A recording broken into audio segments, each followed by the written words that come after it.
U.S.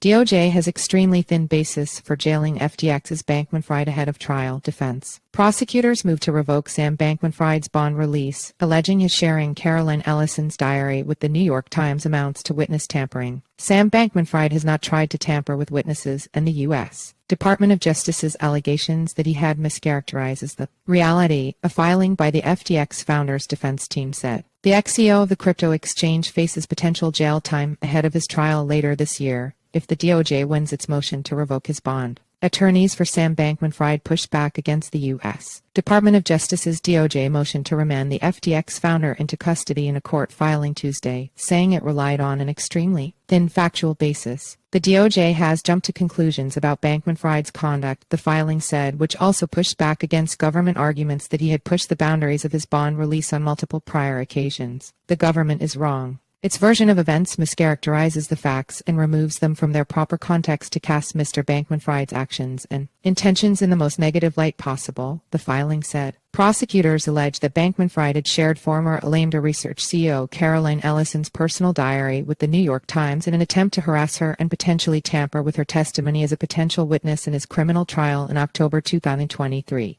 During a hearing last week, Assistant U.S. Attorney Danielle Sassoon said the DOJ was seeking Bankman-Fried's detention, an argument her team reiterated in a written submission on Friday. The defendant's leaking of Ellison's private writings is yet another instance of the defendant trying to intimidate and corruptly persuade Ellison with respect to her upcoming trial testimony, as well as an effort to influence or prevent the testimony of other potential trial witnesses by creating the specter that their most intimate business is at risk of being reported in the press, the DOJ said in the filing. The DOJ's argument did not show that Bankman-Fried was trying to intimidate Ellison, the defense filing said. The reporter contacted Mr. Bankman-Fried about an article he was already writing that featured Ms.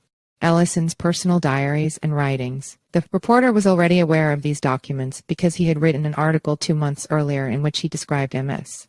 Ellison's writings and reported that they contained her raw reflections on SBF and her personal and professional resentment towards him, it said. The DOJ had also pointed to Bankman-Fried's previous reach-out to FTX, Usseral, counsel Ryan Miller to vet things with each other as another example of alleged witness tampering. In its response, Bankman-Fried's attorneys said that in reality, Miller had initiated the conversation with him, sharing a limited number of screenshots of signal messages as evidence. The initial set of messages date back to November 10, 2022, prior to Bankman-Fried's arrest, and a second page of messages does not specify what date they were sent. A second exhibit shows Miller connecting Bankman-Fried with current FTX CEO John J. Ray Roman III team. Another exhibit contains the actual message the government found fault with, which Bankman-Fried appears to have sent via both email and Signal. Bankman-Fried's attorneys also argued that his use of a virtual private network, the use of which both the DOJ and the judge overseeing the case questioned, was innocuous, and that the DOJ had no evidence of wrongdoing. The defense team further argued that locking Bankman-Fried up would deprive him of the ability to build a strong case, citing working conditions at the Metropolitan Detention Center in Brooklyn, where he may be held. Bankman-Fried faces 7 different charges, including securities and wire fraud allegations, facing a trial currently scheduled to kick off in October. Another trial, set for March, will see the DOJ try Bankman-Fried again on another 5 charges, including conspiracy to commit bank fraud.